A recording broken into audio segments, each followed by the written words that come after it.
আহ, সেই একই গন্ধ। পচা, এই বিড়ির প্যাকেটটা তোকে কে দিয়েছে? একটা বিড়িখোর বুড়ি। বিড়িখোর বুড়ি? তার মানে আমার মা? এটা এটা মায়ের হাতের তৈরি বিড়ি? একই বিড়ি অন্যজনও তৈরি করতে পারে। নানন্দা, তুমি হয়তো জানো না, আমি কতদিন পরে এই বিড়িটা খেয়ে পেট ঝেড়ে হয়ে গেছি। হচ্ছে না আর।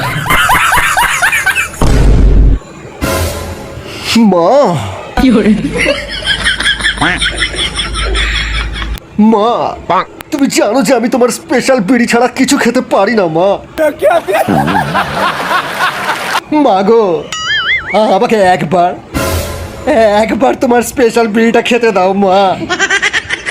কতদিন আমার পায়খানা ক্লিয়ার হয়নি মা, একবার।